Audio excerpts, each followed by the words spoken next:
Hello everybody and welcome to the Aviation Show, episode 101 from the incredible Smithsonian National Air and Space Museum Udvar-Hazy Center here at Dulles in Washington DC, and this is really exciting. We're recording 3 episodes here today, so if you've watched the little announcement where we said goodbye to the Damcasters and hello to the Aviation Show, you'll know what we're up to, because we're going to be talking how they conserve these aircraft, which is different to restoring them, and also talking space shuttles. But this episode, really, we're just going to have a walk around and look at some of the treasures that are in this incredible place. It's huge.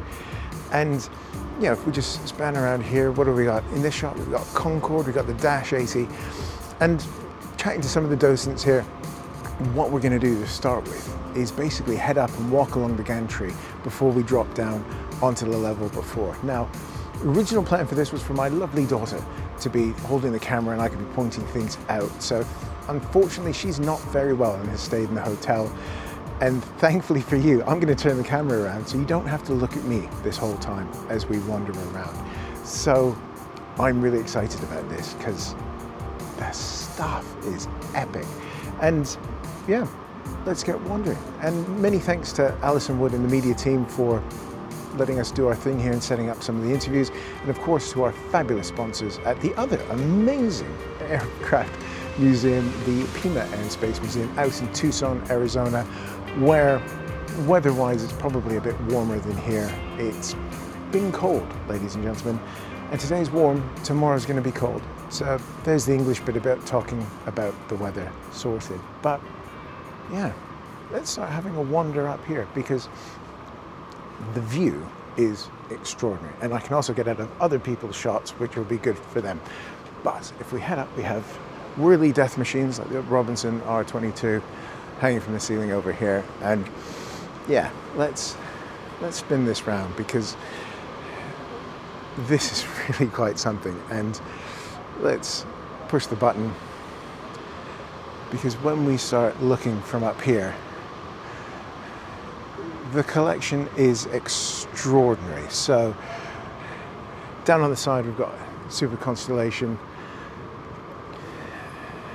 Air France Concorde, tucked in next to the remarkable Dash 80, which gave birth to basically Boeing as a civil aviation constructor. And then fun stuff like the Waterman Aeromobile. Aerobile? There we go. Car plane, flying in 1934. That's just wild. But Strato Cruiser. And you know, we're going to get down there. There's an X-Wing if you want to see X-Wings. There's a lot of X-Wings knocking around. It just is the most remarkable collection of aircraft. And this video is literally just going to be a chance for you to see what they have here, because I know not everyone's going to be able to get out here, and that is a shame.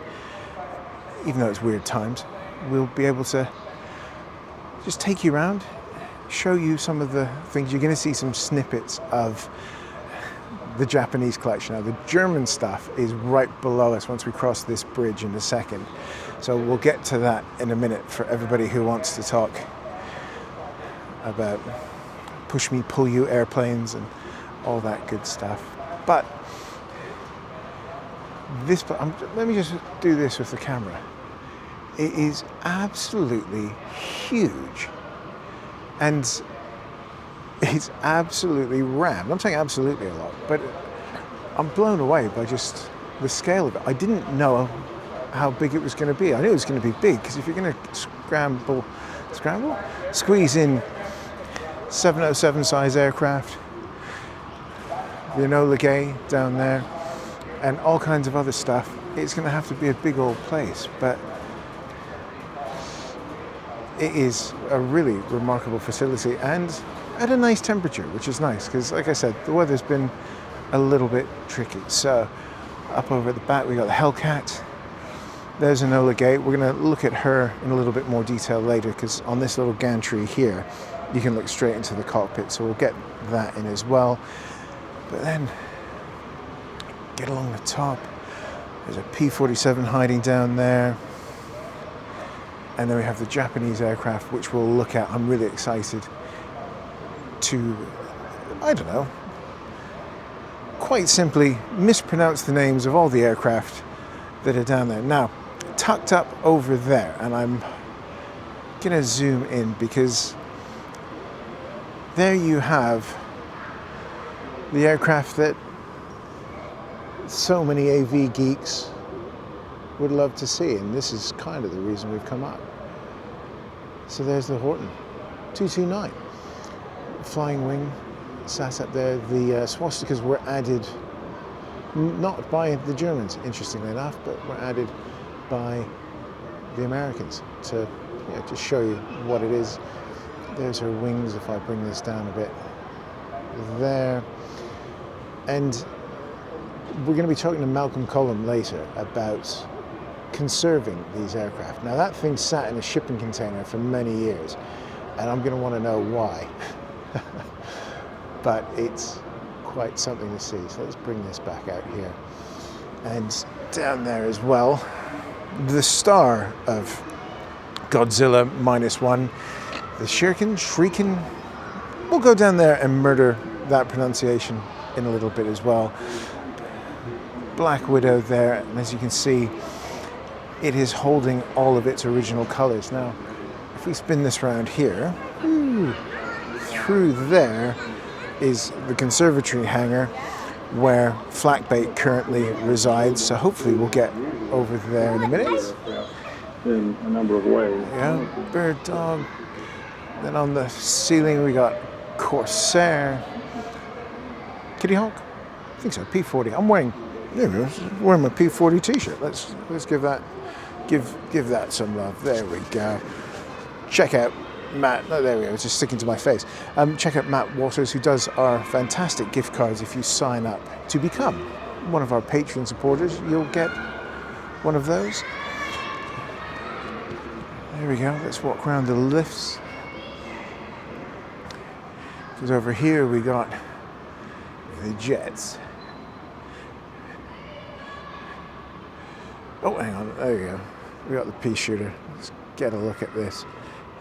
So this whole section here is the Boeing Aviation hangar, which is the sort of main section down there. Let's get this in. There she is, isn't she? Absolutely gorgeous. We'll have a look over there, because if we come over here, we've got ME-163 Comet. We have the lifting body, whose name's gone straight out of my head, and the wonderful F4. We've got Predator, I'm guessing. But if we walk over here, we'll be able to look down to the entrance along the SR-71. There we go. So there's the Blackbird. That's where you come in, and then as you walk in, you have that view, and then tucked over on the other side is the Space Shuttle Discovery, who we will be talking about later with Jennifer, who's head of the space bits here, and of course Jan Davis, who we interviewed about her dad, his experience as a POW in Stalag Luft 3. She flew twice on that thing. So that is going to be fun to chat to her when we have her back. Now, if the camera is going to get a bit wibbly, that's because I've realised I haven't put the little hand restraint on it. There we go. Let's get that down. Cool, cool, cool. So, up here, the wonderful F4 Phantom II, the even more incredible Republic F-105 Thunder Chief, favourite aircraft of the pod. We got Bird Dog, we got Phantom, we've got everybody's favourite airplane, the F-35. We'll move on from that in a minute and get around there, because over on the back is the Sikorsky that was at Pearl Harbor. So we definitely want to be looking at that. F-35, we got a A6 Intruder.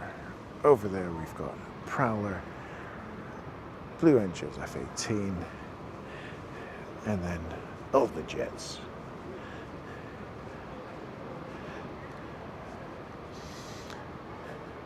Now, if you watched our video on the F4, we had a little bit of feedback on that, and frankly, I think the video was pretty good. So there we go. We'll be talking about it more with some people who actually flew it and see what they have to say about it. Well, of course, we did speak to Eileen Bjorkman.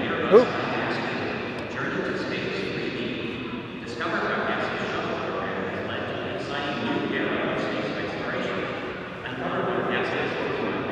That is a very loud announcement for the Airbus IMAX theatre. Boeing get a haul, Airbus get the IMAX. So there we go. Bit of top side of the SR-71, which is just magnificent, isn't she? And of course, this is where you get to see the louvered top. Just all the little detail that the Skunk Works went into to make this thing do what it did is just exquisite. Check out our episode with Paul Crickmore about that, and the lucky so-and-so who got to go on a KC-135 refueling mission for them. So, as we head over to the stairs, we'll just come over here, because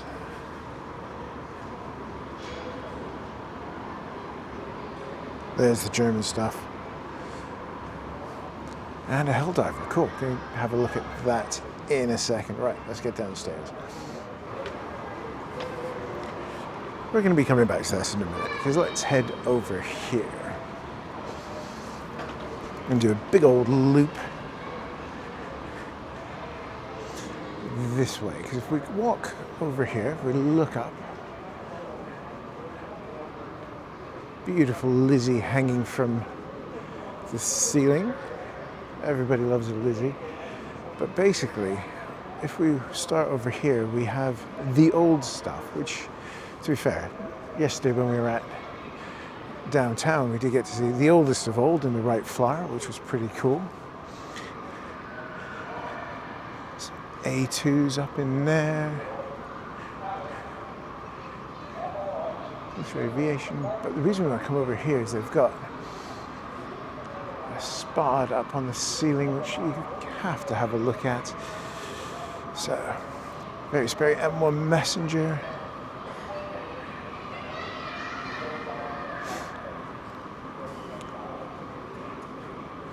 Baldwin Red Devil, which, as you can see, carrying its original fabric.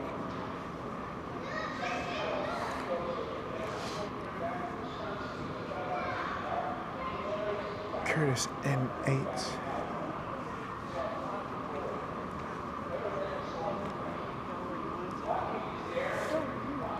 Come around here. There's a statue of Billy Mitchell over there that everybody's having a look at. But here we go. Spad 16. One of the truly, truly great First World War fighters. Came in late, 1918.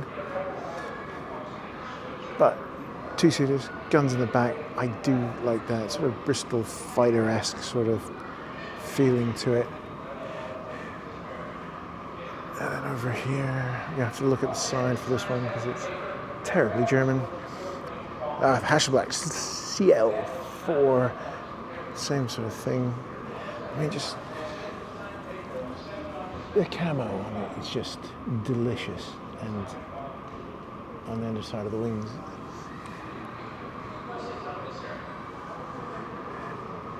But let's get over here because I want to look at this stuff, and as it's my video, you're going to have to. There's a tour going on, so we'll just come this way. So here's the Dash 80, precursor to 707 which was different to this. It does say Boeing 707 on the back, but the Dash 80 is kind of the basis for KC-135 and the EC stuff has gone straight out of my head. But here we go. Dale Greenmeyer's Bearcat Conquest 1, which is quite something. Now over here, everyone's going to recognize that. That's the Hughes fuselage. I'm not sure if that's from the film or not. We should see. Okay, but yeah, here is Dash 80, which is weird. It's probably the thing I've wanted to see the most here, because it's the reason we get to go on holiday is aircraft like this doing its thing. Lots of vortices generators on the underside of the wings, but bigger, faster, and basically ushers in the jet age that we know and use today.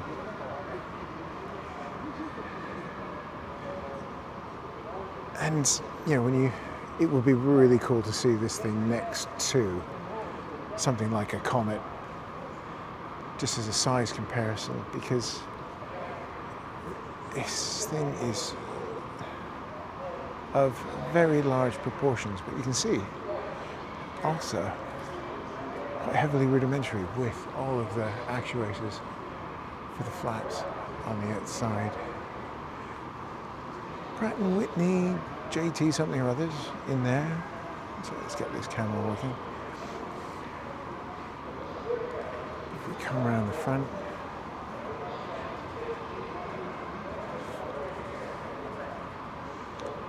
there goes the nose. But what we did walk past, there we go. It's just a remarkable aircraft.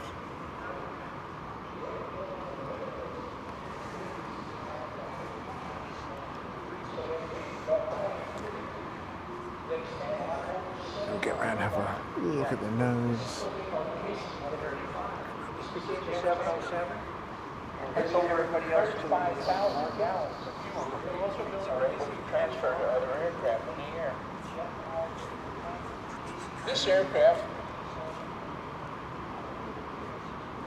was. Try not to interrupt the today, tour. they have over 462 of them still flying. This is still one of the best hangars. Take a look at this aircraft.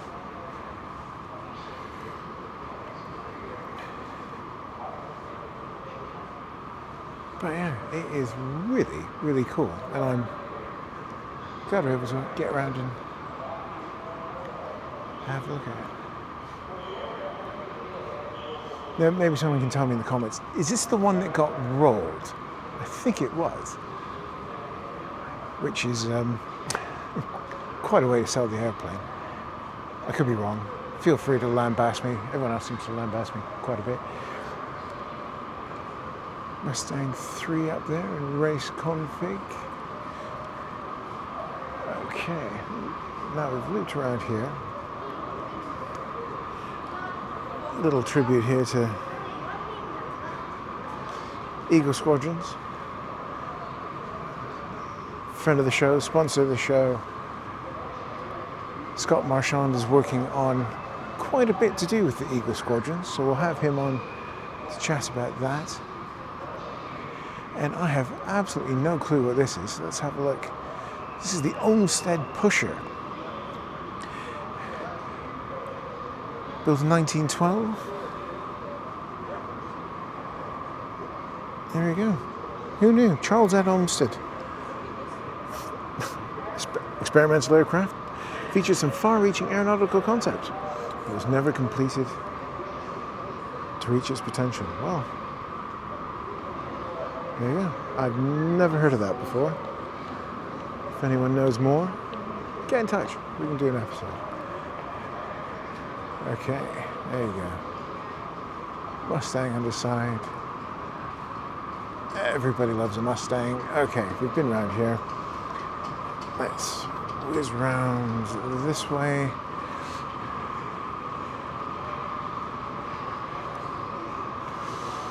Cases full of Lindbergh memorabilia. Didn't get to see the Spirit of St. Louis yesterday, as that section of Air and Space is still being sorted out.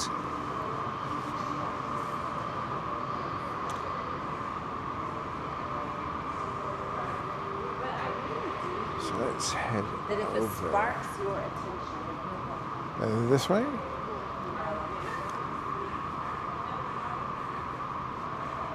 There we go.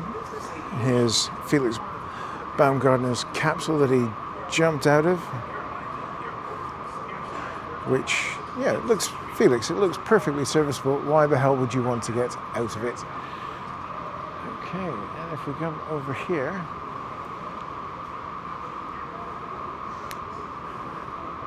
we have bits and pieces of Hindenburg. So there's a bit of girder.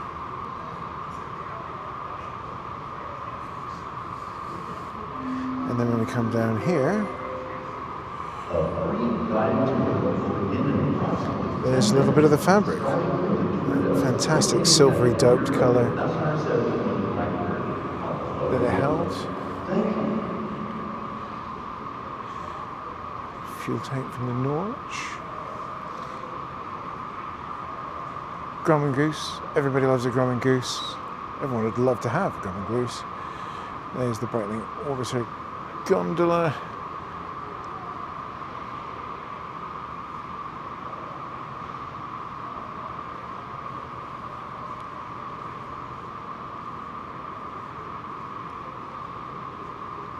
Germany balloon cabin. And then over here we've got the Connie, which is the bit we all wanted to see, really. But there's a couple of bits and pieces. We did walk past the Curtiss Jenny a second ago. We'll have to pop back for that. It's such a key aircraft in the development of US aviation.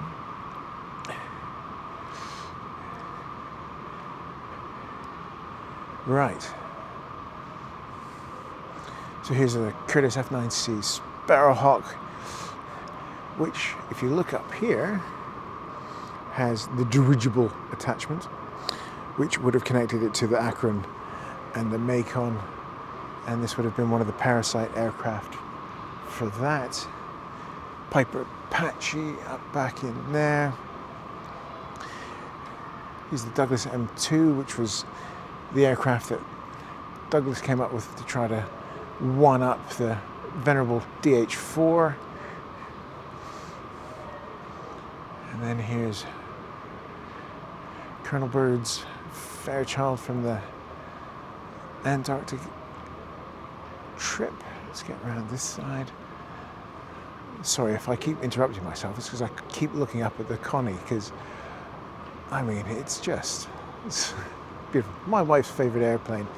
But here we go. Stars and Stripes, which is Fairchild FC2 W2, which was on Richard Byrd's trips to the Antarctic, which is quite something. Bit of crop dusting going on. Dusty the crop duster. Okay. So there's still bits and pieces, work going on here. Helicopters. Chemi K225, which is always fun because it contra-rotating propellers, and if I was ever to say whirly death machine, that's what I would come up with. Okay, here we go. Let's have a look at the Connie.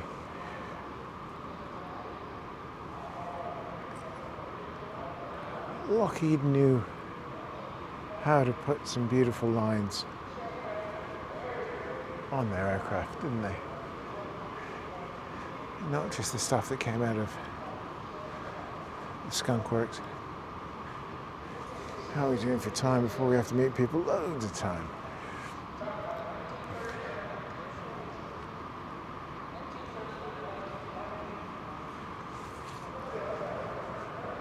And of course, the wonderful, incredible, unbeatable Concorde. Now, is it the one at Bristol that still has the skipper's hat jammed in it? We'll have to get out there anyways and have a look at the museum. A free guided tour will begin in approximately 5 minutes, starting from the tour desk located at the rear of the SR-71 Black River. Thank you. Let's be honest, the the guided tour is probably going to be better than anything I can come up with. But there we go. Here's the Boeing CV-2 cargo air vehicle, which they made to look like an X-wing. Okay. Now, let's get over here, because over here, of course, we've got Dash 80, and across we've got the Boeing 307 Stratoliner A. Pan American colors, Clipper Flying Cloud. Now the lasers are the tour guide pointing things out to it, but this is such a fantastic aircraft, as you can probably hear from the tour guide. It's the similar wing to the B-17, same engines, and of course big bulbous pressurized cabin inside. And let's have a look and see what this one is. This aircraft is the Pan Am one, restored by Boeing in 2001. He wanted to set a new world record for flying around the world. So there we go, from there to there. So just try not to get people who don't want to be in the video. Let's come over here.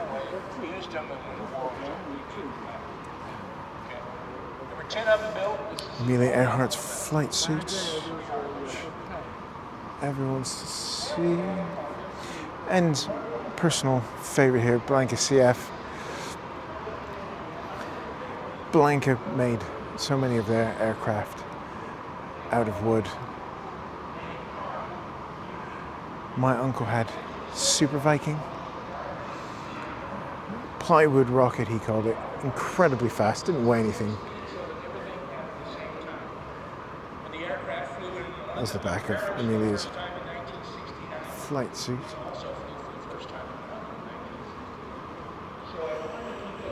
There we go. Let's get in here, see if I can get the glare off, because that's there. If I get the camera, there we go. So if we can get around there, is Earhart's 99 pin, of which she was one of the founding members of the 99s. Do check the 99s out, as they are still doing great work for women in aviation today. So, Junkers 52. Time to you. Beautifully restored.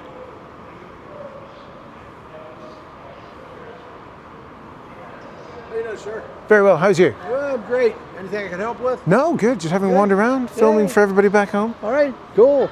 Super. I gave a tour a little earlier this year to the chief executive officer, the boss at Lufthansa Airlines. Oh, fantastic. And I saw you taking a picture here, and when he came in, he said, do you have anything that says Lufthansa? So I brought him right here, and he did the same thing. He has his children were home in Germany, and he started FaceTiming them from here with all of this stuff. So Brilliant. yeah, if you have a question, let us know. I'll be in touch, thanks. The Pima Air and Space Museum in Tucson, Arizona is home to one of the largest non-government funded aviation and space museums in the world. Featuring nearly 400 aircraft, the museum is home to an incredible collection, like NASA's NB-52 X-15 dropship, and 747 SP Sophia Airborne Observatory, to a wealth of rare military types from air forces all around the world, to the first production 777. Whether you are military or civilian aviation geek, there will be an incredible aircraft around every corner of this epic 80-acre site for you to explore. As the Aviation Show's partnership with the Pima Air and Space Museum enters its third year, we're delighted to say that Pima is truly a top of your bucket list museum to visit. And it keeps getting better, as this year the Tucson Military Vehicle Museum will be opening right next door. To find out more about the incredible collection and the fantastic events coming up at the Pima Air and Space Museum, and of course the Tucson Military Vehicle Museum, head over to www.pimaair.org to plan your trip to one of the world's great aviation collections, and one that now includes tanks next door, if that's your sort of thing. So, we'll go up and look in, but I suppose this is why, one of the main reasons you'd come here is to see the Enola Gay. Now, I have to admit, it does feel a little bit weird seeing her.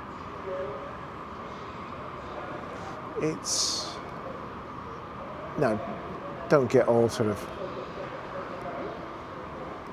worried too much about how we're looking at this, but here is an aircraft that on its own destroyed a city. And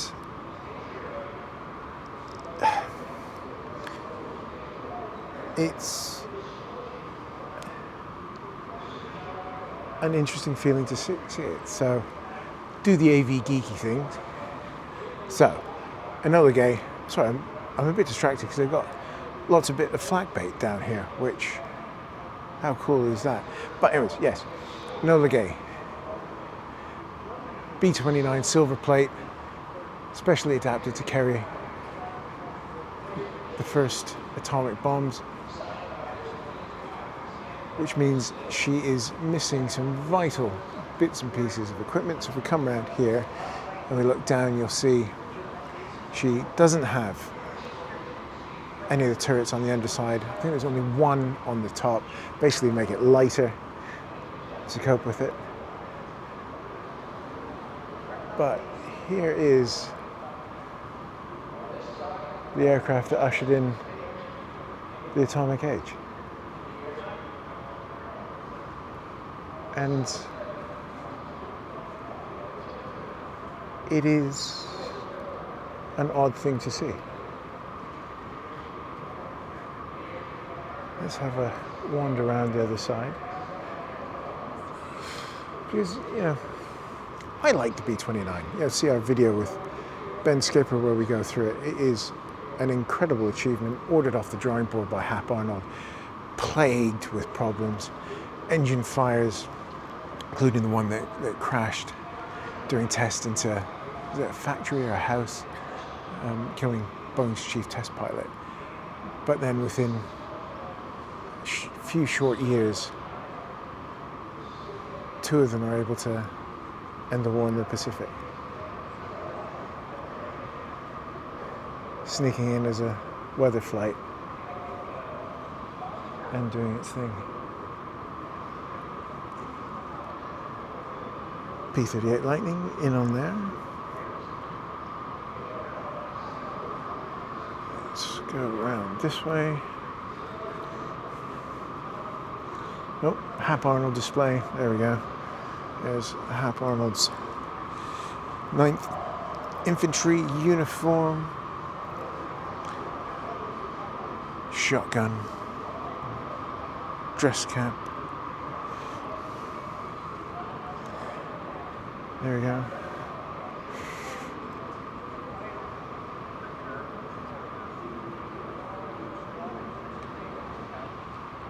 I like aircraft that are conserved rather than restored. Now, we're going to get back to looking at Enola Gay in a second, but here is a Hawker Hurricane. So why is there a Hawker Hurricane here? I'm just coming back here to remember the serial. Yeah, LF686. Why is there a Hurricane 2C in the Smithsonian? Well, why not? Because it's a hurricane. It's a marvel of marvelous things. So, cannon armed variant, 1941, I think, this one.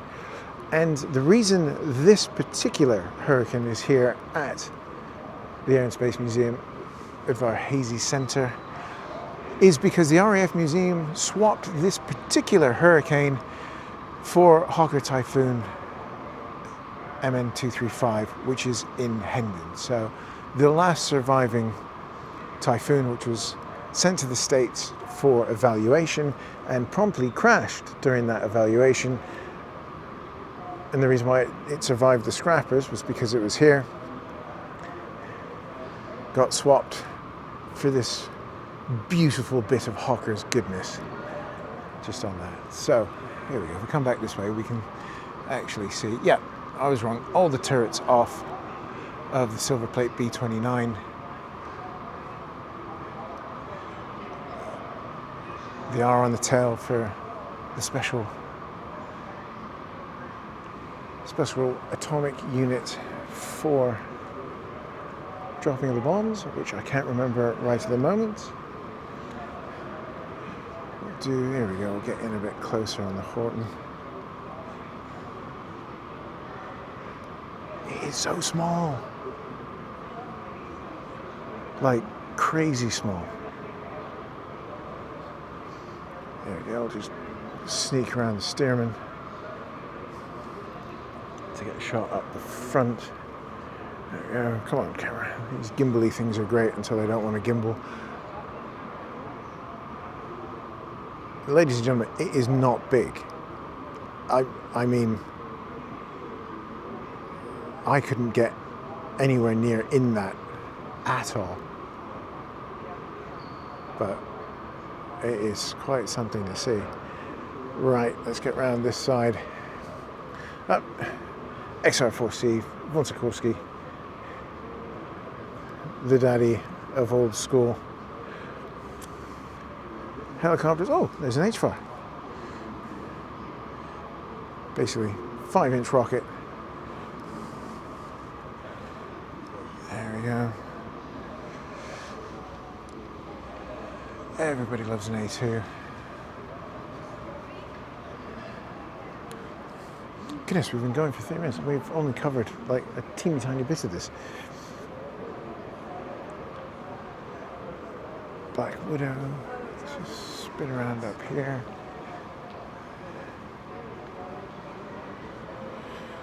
Right. Let's go over here and murder some Japanese pronunciation, shall we? So, here we go. Nakajima J1N1S Gecko, known as the Irving. So, long-range escort fighter of that ilk. Yeah, thinking P-38, ME-110, heavy fighter style sort of thing. This one in night fighter config by the good looks of it. But we want to get over here. So here she is. Now, if it doesn't look like much here because there's only half of it, watch Godzilla -1, because the Shinden is the star of that movie, not Godzilla. But there we go. Canard pusher aircraft. But yeah, to be fair, there's not a lot from the sort of end back. It's just basically all engine and wing from behind the cockpit there. But very, very cool and very ahead of its time.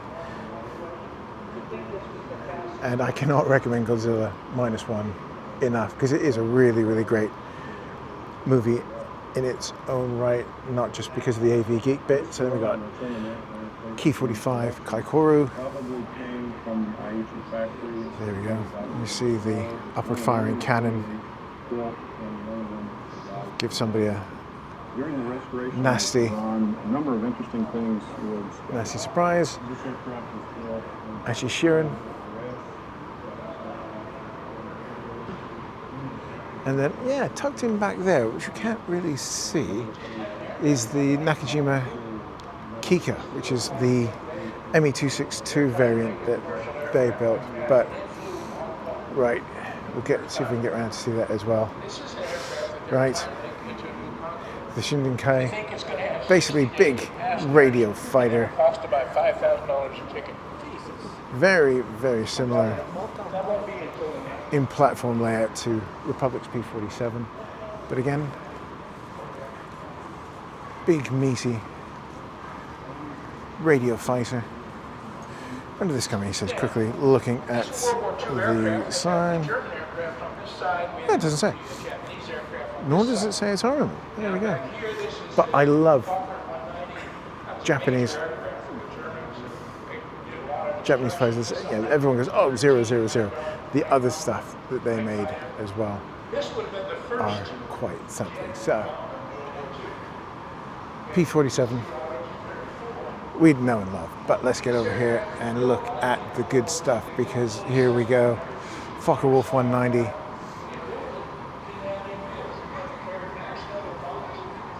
F variant fighter bomber. Bombs under the wing. BMW 801 up the front. Check out our video with Dave and Lindsay Goss at Goss Hawk Unlimited for how you actually get involved in putting these together. We'll come down to the HE219 in a second, because we'll just go have a look at the B-17 at the back. Because there is the Horton up on the side here.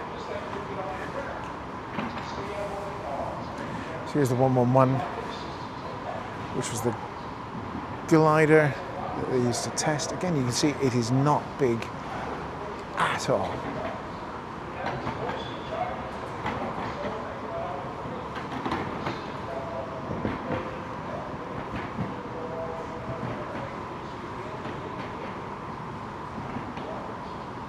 Cracked perspex up on there.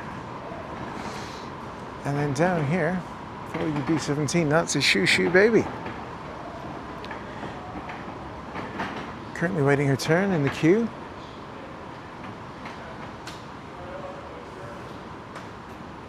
And also by doing this, gets us away from the tour guide. And just behind that wall is the conservation wing. There we go. Okay. Let's go look at the Uhu, the Owl, HE219. But yeah, I stopped waffling on about the Enola Gay because there she is. But it is, I don't know. As a plane geek who spent a lot of time and does a lot about Second World War aviation, we're going to do different stuff moving forward, everybody, but that is, you know, one of those aircraft that carries a whole lot of meaning. And what that meaning is, I suppose, is quite different from everybody, because, you know, don't go from that. It's not long after B-47, B-52-80. Quite something, really. But yeah, let's stop being philosophical. It does feel weird seeing it. Amazing, but weird. So, HE219, night fighter.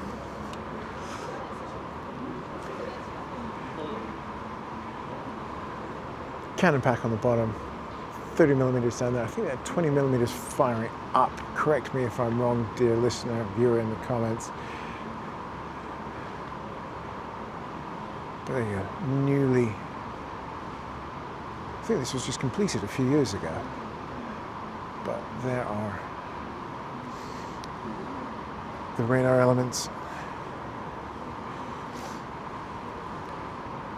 One of the aircraft, I believe, was used in all the horse training. I know the Arado definitely was at the end of the war as part of Operation Lusty and things like that, where everybody was swapping different technology for the bits and pieces they hadn't managed to get their hands on. The Arado AR-234, world's first jet bomber that was never meant to be a jet bomber. Again, dear viewer, flipping tiny. If we just get up here and see if we can zoom in a bit on the cockpit, it is small, which is why it sort of belies its reconnaissance routes. But here you go. If you've ever wanted to see a AR-234, this is the only place you're going to be able to see it, because this is the only one in the world.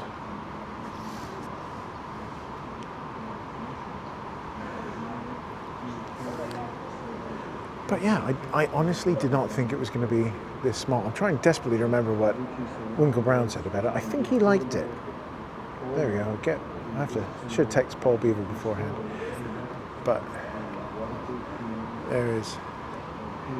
There's some Lippisch DM1 in the background getting done, and then of course German madness in its finest, the Donner DR-335. Push me, pull you, the Arrow. So what do you do when you need to go faster?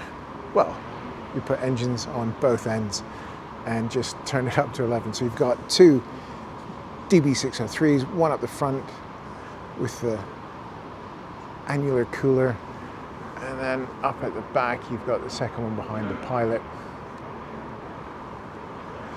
And yeah, you have a lot of speed and bugger all in the way of armaments.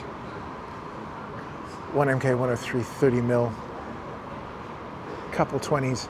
Okay, yes, the 30 will mess up your day in a big way, but that's not a lot on it for an aircraft of this size. Because if we just try not to get the kids in the shot there, the top of the Arado is not any higher than the undercarriage on this bit of exquisite madness. So it is huge. I could quite happily climb into that, whereas I couldn't get into the Arado for love nor money. But the 335 is one of those ones that you always sort of jumped on as soon as you could in, was it Secret Weapons of the Luftwaffe, if you're of my age? Pretty sure it's on War Thunder and things like that. I don't know if this is the only one left, but it's certainly the only one I've ever seen. But big, goodness. Really, really big. There we go, let's sneak over here and have a look at the Helldiver. It's an aircraft I'd like and have not really spent a lot of time looking at, but Curtis did have a good knack for making things that just looked right. And I generally don't know very much about the Helldiver, but it's purposeful, shall we say, to say the least. Right, let's go over here. Have a look at the 163.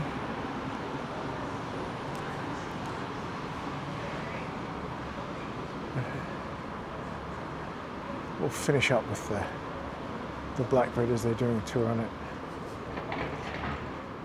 So, Messerschmitt ME 163 Comet, as she was found. Again, German craziness. Anything. Operationally packed a couple of MK-103s. Again, mess up your day. As with the fuel, if it got into the cockpit, it would certainly mess up your day. Basically, if you've seen RoboCop, that's what kind of happens to you if the tanks rupture. And that could be a myth, I don't know. But it's certainly not what you really want to do.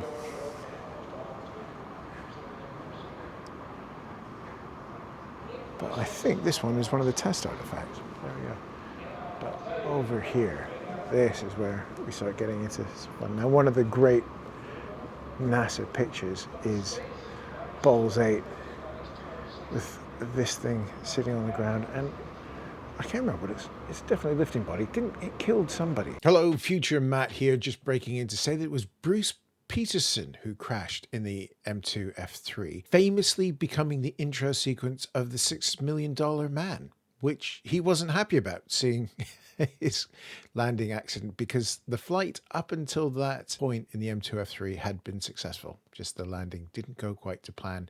And of course, Peterson lost an eye because of it. There we go. Back to the tour.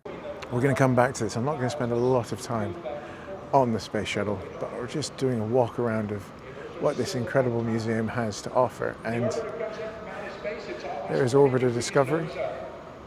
Nose, the leading edge of the wings is what gets all the And yeah, temperature. it's wild. Like, very, very cool to see. We saw Enterprise in New York, which is definitely worth your time if you ever head out that way to see Intrepid.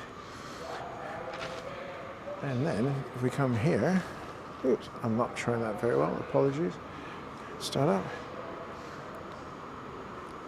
Here is the Redstone, which first ICBM, I guess you can call it. And is it the rocket that put Americans kind of into space on suborbital flights, but also was the first of their nuclear deterrent missiles. We saw in our previous episode, if you go back and have a look at that, you can see Al Shepard's Freedom 7 in there. And just as they had Enterprise at downtown, they've got the mothership from Close Encounters here at Udvar-Hazy, which is one of those things that definitely looks better in the movie. Right, let's wander over here.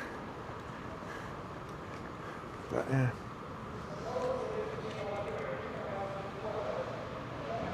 See, you don't need CG. That looks fantastic. Yes, right, let's get over here. So here's the mobile quarantine facility that was used for the NASA astronauts when they got onto USS Hornet. Spin around here. Ray guns, 50s and 60s space craze stuff, Star Trek down the bottom, bring it on. Then we've got heat shield from Gemini. And then optical equipment in here. And then what they're calling an ablative one, showing basically the burn marks from the bottom of Gemini capsule. It's a robot. Okay. So here's John Glenn's training couch. And up here, Saturn V's instrument ring. If we head around here, there we go. Astronaut gear.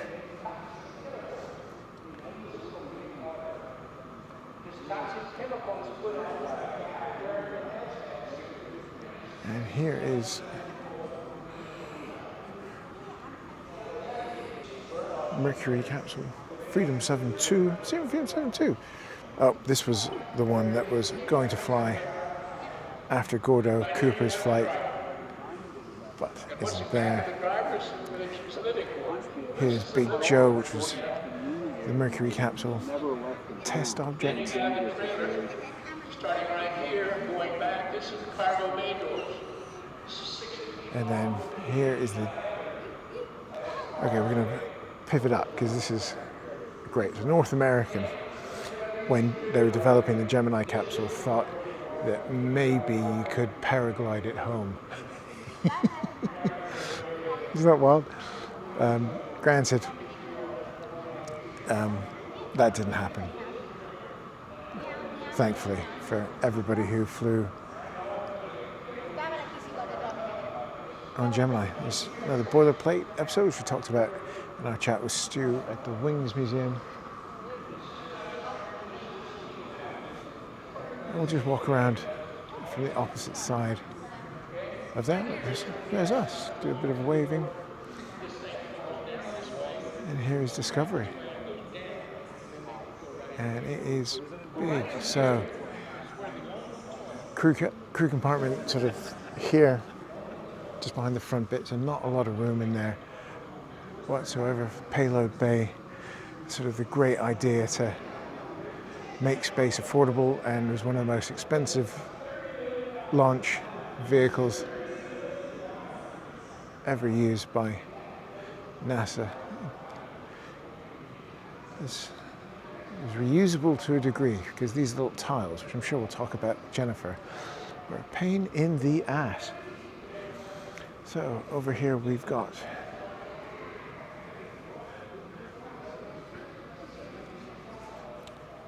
Pathfinder and Rover.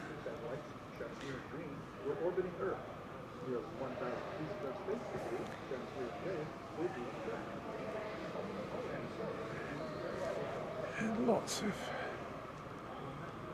satellites and space things hanging from the ceiling.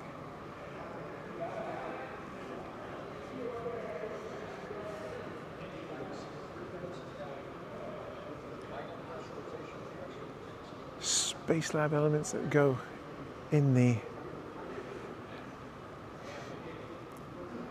cargo bay of the orbiter. And now if we spin round, look at that. Isn't that spectacular?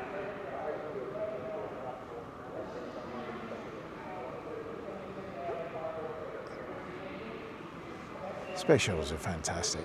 They just are. I mean, Beast will geek out more later, but let's see what we have around this way. So lots of rocket and test vehicles. There we are. Here's one of the test Falcons.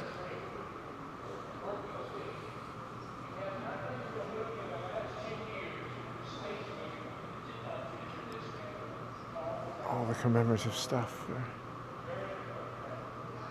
successfully going to space. Actually,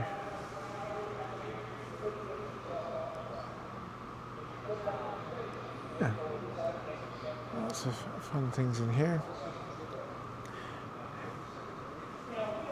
Target drones.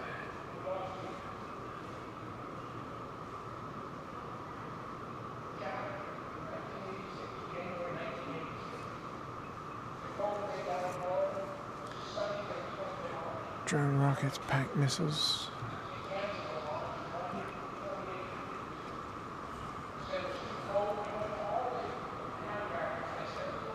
There we go. Titan 1 engines. Head back, you can listen to our audio tour of the Titan Missile Museum, which is part of the Pima Air and Space Museum Foundation. They have an incredible tour just outside of Tucson, where you can go down into a fully restored Titan Missile Command Center and see one of the missiles in its tube, which is quite something. We should go back and do a video there, because it is really, really amazing. We've got to go right down to the bottom of the silo, which is weird. Now, if you don't want to go back and listen to that, the easiest thing to do probably is just to watch Star Trek First Contact, because that's where they tarted up that missile to become the Phoenix, the first warp-capable ship ever. It's a great little museum. And again, much like over here when we see Enola Gay, You get to push the button to launch a missile if you so choose, and it is weird because you think, goodness, this is thermonuclear, lots of multiple warheads on a Titan II, I think. Yeah, it certainly makes you think about our remarkable capability to kill ourselves. There we go.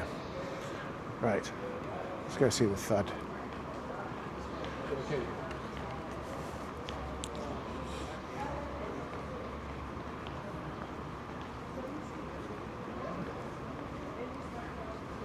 We'll go around this way. Look at it.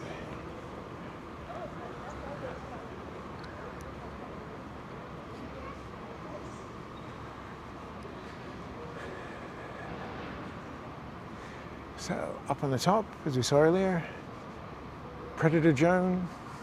Down here, MiG-21, F-4S, MiG-15 with its great adversary, F-86 Sabre. Must talk about the RAF pilots that flew the Sabre during Korea, because that is a fascinating story. Johnny Baldwin, Typhoon Ace extraordinaire, top Typhoon Ace, 14.5 kills during World War II, disappeared in one in 1950, 51 on an exchange. They, the RAF pilots helped transition the Snake climb to the US Air Force and Gabby Gobretsky's unit to help them save fuel on the climb. T-33, great airplane, always best when it's polished silver like that. Over here, the wonderful, the epic A6 Intruder. Flight of the Intruder is a poor movie, but the book is fantastic fun. And see if we can get Steve on the show. I know he's done Ward's show a few times, so check out Ward Carroll's channel. He does lots of modern breakdowns of things, which I don't do because I'm not qualified to do it. Hell, I'm barely qualified to do this, walking around and talking, as we break the hour mark on this video for everybody's favorite F-14. There we go. Captain Boomer Wilson's.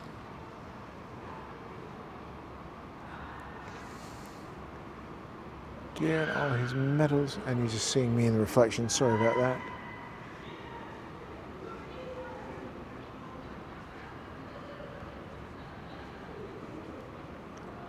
Oh, Tomcats are fantastic. There we go. EA-6B Prowler. You'll notice I did walk straight past the F-35 because I don't want to talk about it. So, yeah, my show, I'm the one holding the camera.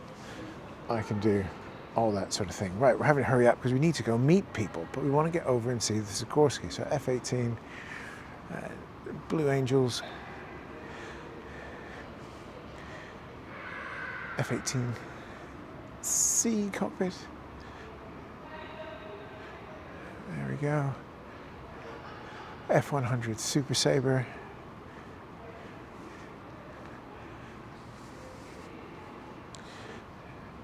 And then we have the V1 that's not a V1.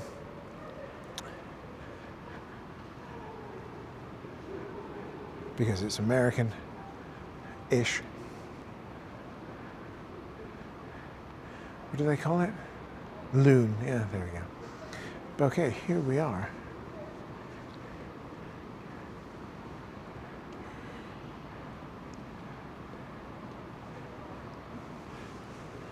This is the Sikorsky JRS-1, which has been more or less untouched, I believe, since Pearl Harbor. We'll wander over and look at the sign in a second. But this is the thing we'll be talking to Malcolm about. This is conserving aircraft in a representative condition. Because what you have here is an aircraft that was at Pearl Harbor during the attack.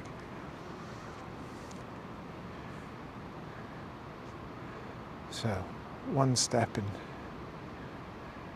80 odd years away. It's in the nick it's in, according to the little thing, because it was outside in storage for quite a while. But they've chosen to show it like this to show the weathering and the age. But yeah, this is the only aircraft here, anyways, that was at Pearl Harbor.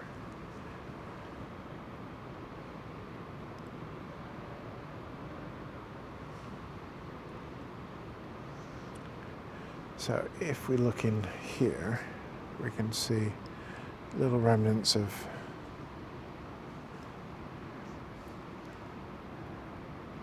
the Navy's different color schemes in there with the different colors, which poke through. I'm just trying to see this as best we can. There we go.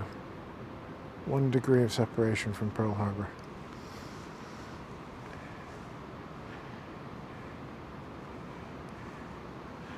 Okay, and then we have a load of engines.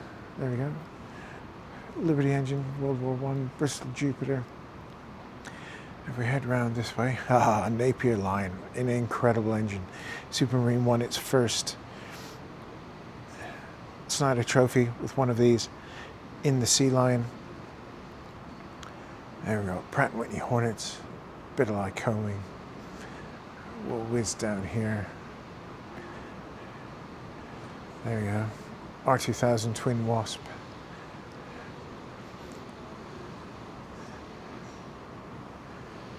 And then we got jets. We got the Allison V1710. Powered a lot of Curtis's things. And then here we go, Japanese Achiya 31. Again, inverted. Sorry, I'm cutting that bottom bit out as I'm looking over the top. There we go. And then Japanese jet engine, the Kigusho NE20, which powered the Kika, the ME262. We'll call it a variant. There we go. Napier Nomad. Oh, beast of a Napier engine. It's sort of their follow-up for the Sabre. And then, there we go. Lycoming XR 7755, which in theory would be 5,000 horsepower because just loads and loads and loads and loads and loads of engines belted together and hoping for the best. Okay, let's go up and look at the cockpit of the Enola Gay. Oh yeah, is the Pratt & Whitney R4360, which is just absolutely wild.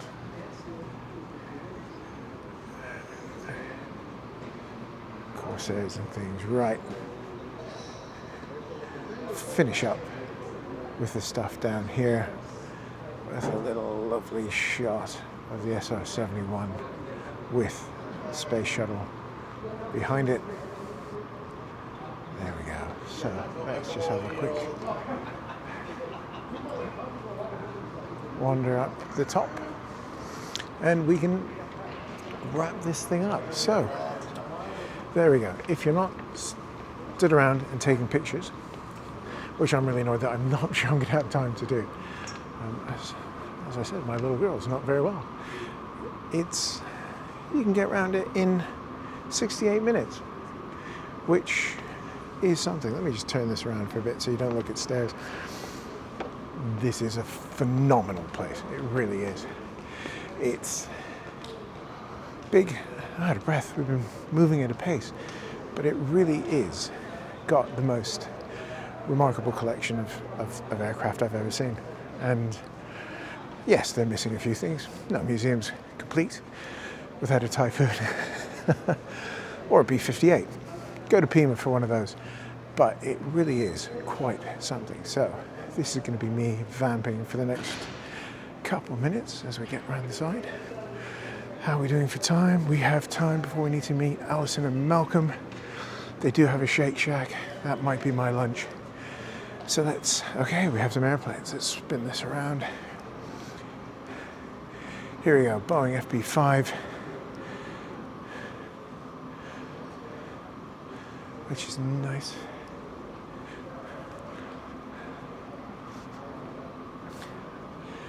And here's the aircraft we were looking at on our first spin through. So down there is the Spod 16. Sorry, down there. And if we come up here, we get to see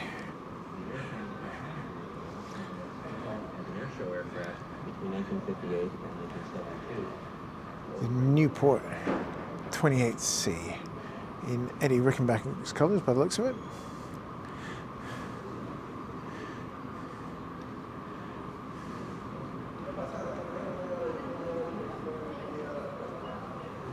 Again, so small, so ridiculously small. Right, let's get over here. Clondon C4, I mispronounced that, so I apologise. One thing that is good, and we'll just spin this around here, there are restrooms everywhere. My grandmother would approve, as she did not like a museum that did not have easy access to the loo. There's a woman who, in the 80s, would always be seen nowhere without a water bottle. That's terrible grammar. I apologise for that. There we go. Here's a little look up at the fabulous Hawker Typhoon. And let's have a look over here at Excalibur 3, P-51C.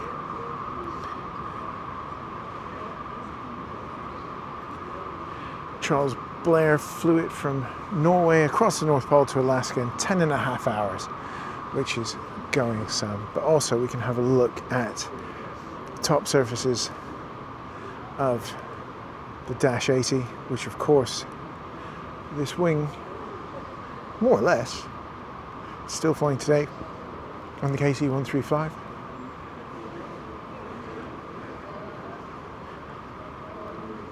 Lots of sports aircraft at the top. Let's Golf Hawk. Let's have a look what that is. I don't know, but here we go. Let's have a look down the Dash 80. There we go. And if we come around here,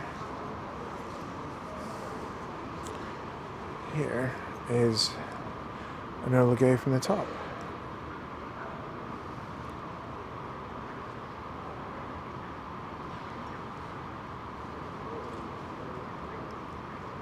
Hopefully we won't be having too much reflection going on here.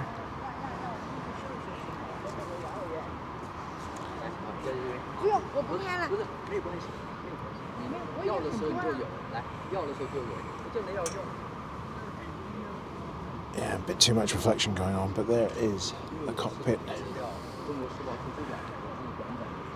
of the Enola Gay. And again, from the top,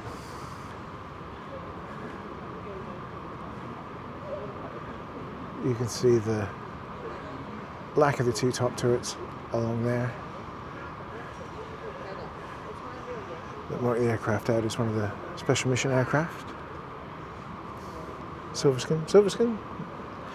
Oh, and they looked it up a minute ago.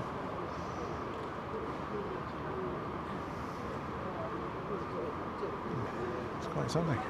Well, so there we have it, dear viewer. We have been around the Udvar-Hazy Center very quickly, and it's, like I said, is a quite remarkable place. And when you get to consider some of the singular aircraft that are here, including famous, infamous, momentous aircraft, such as that B-29, it really is well worth a visit. Free entry, 15 quid for parking, you stay as long as you want, and we're not finished here. So like I said, our next 2 episodes here on the Aviation Show are going to be discussing what goes into conserving these aircraft. And fantastically, we're going to be talking about Space Shuttle Discovery, because it's here and the head of space is going to chat to us about it. So until then, thank you so much for watching. like and subscribe. Check out all the links in the description below to this place. And of course, check in on your friends. Never know what's going on with people, so please do. Trying to get the airplane in the background, there we go. Check in on your friends, because you never know what's going on with folk, and we want our friends around. So until next time, thanks so much for watching. Take care. I'd like to say thanks to all of our fantastic supporters over on Patreon. If you head over to our Patreon page, you can join the fun from just £3 a month, plus a bit of VAT, get your name in these very credits, and get all the episodes ad-free and early as soon as I get the edit finished. The Aviation Show is hosted and produced by Matt Bone and is a Boney Abroad production.